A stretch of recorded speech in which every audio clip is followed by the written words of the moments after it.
Right, so guess what we brought? finally succumbed to it, because this bloody thing has been as good as it's been.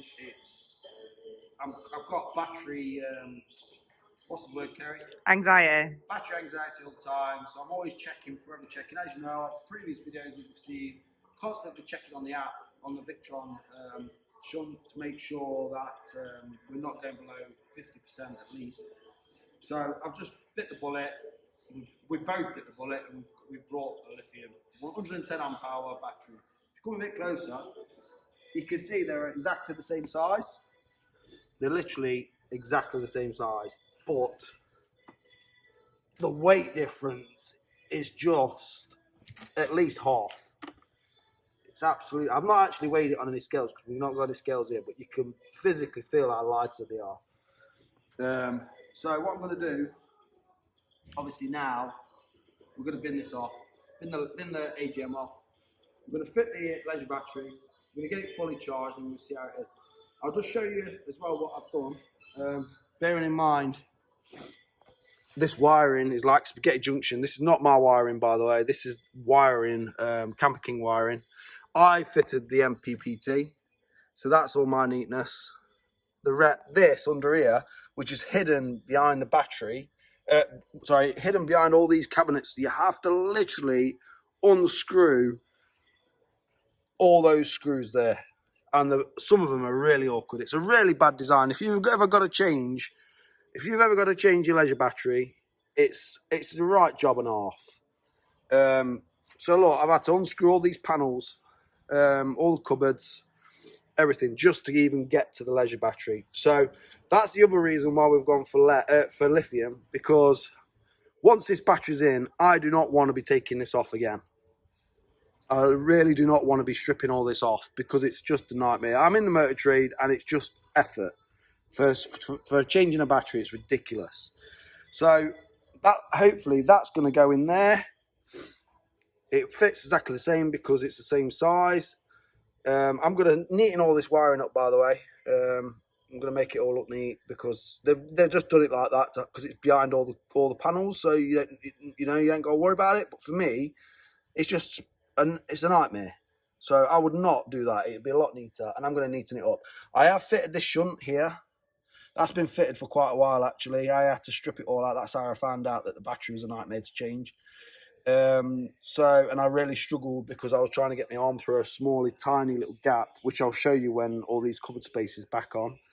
But there's lots of wasted space in here, because even there, where you can see the back of there's another gap yet going forward again that's wasted, and it's got the B2B charger behind this panel here. I don't know why they fitted it behind there, because you just cannot access it without taking. Can you hold this light, baby?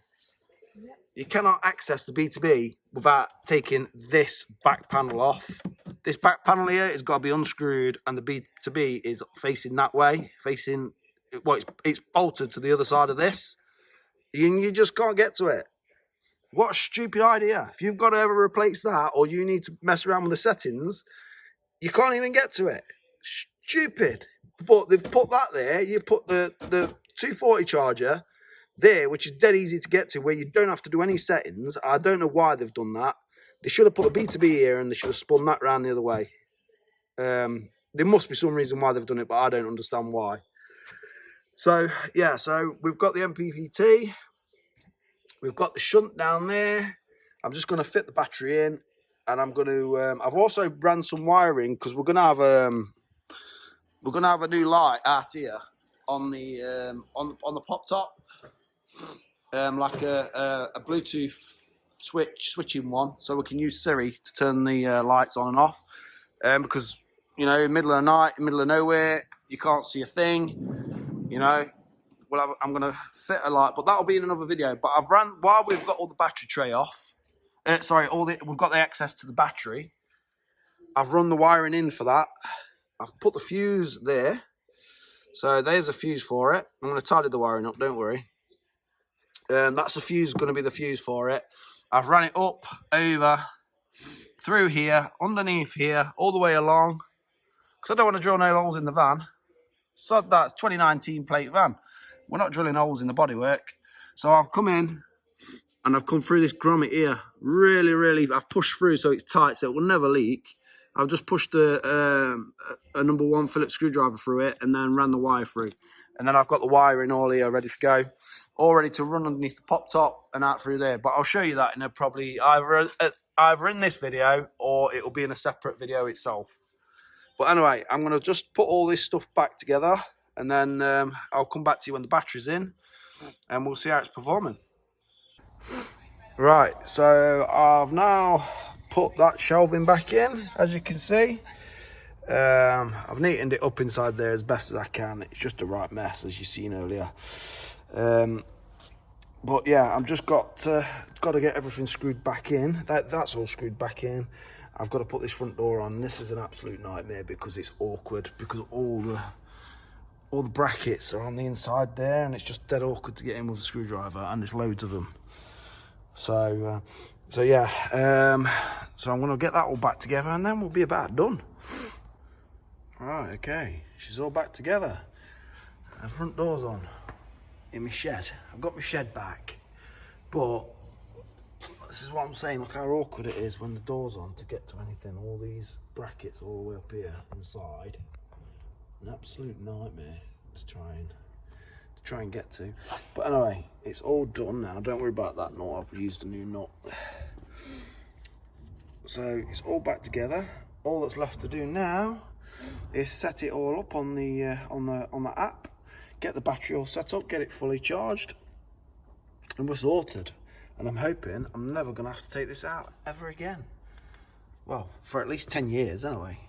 Because these things are a nightmare, absolute nightmare, awkward as anything.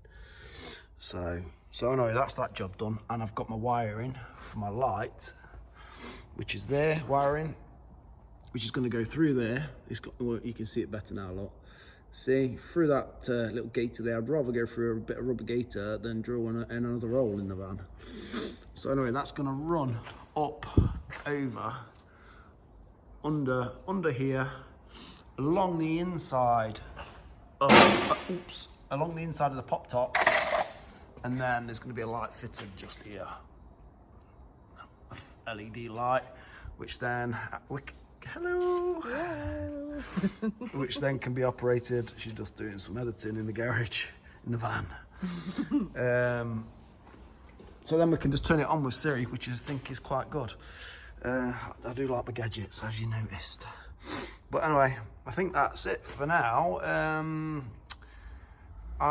We've not got the light yet, so I don't know whether to do that in a separate video or add it on. I'll probably add it on to the end of this video, to be quite honest. I'm not going to show you the setting up of the app. What I will show you is the settings that you need to do.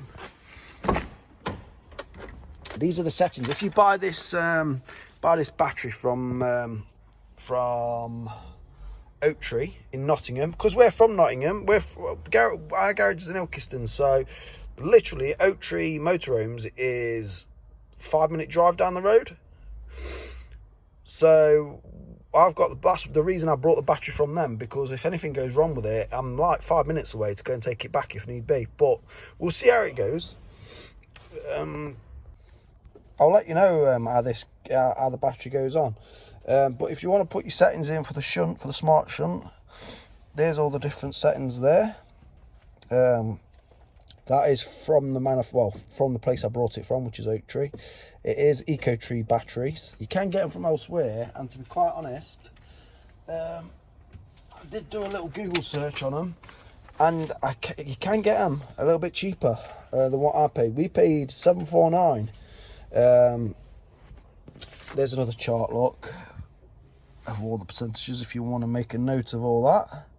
That's for the Eco Tree, 110 amp hour battery. We paid $749, but I did see them online when I was doing a bit of research.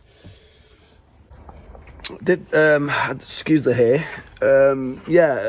I seen them online for $699. I can't remember where it was, but if you do a quick Google search for Eco Tree batteries, you'll see, you'll probably find them. But yeah, I got I don't mind paying the extra 50 quid because it's down the road for me. So I think the other place was in Cheltenham. So if they have any issues, I've got to try and send the battery back, and batteries weigh 12 something kilos. So it's going to cost me money if I ever have to send it back. With Oaktree, I can they're literally down the road and I know where they are.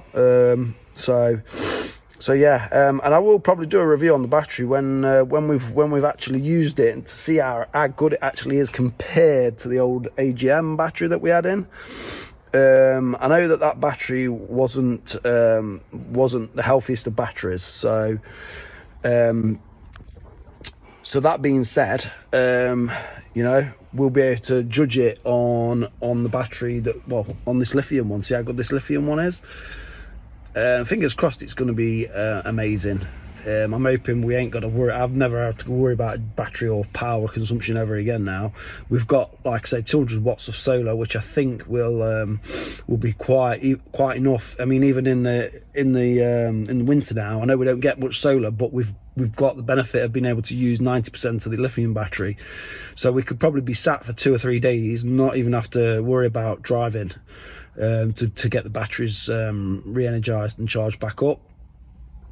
So yeah, I think for now that's it. I think we can call it a day, unless I put the video with a light fitment on the back end of this. So catch you later, bye.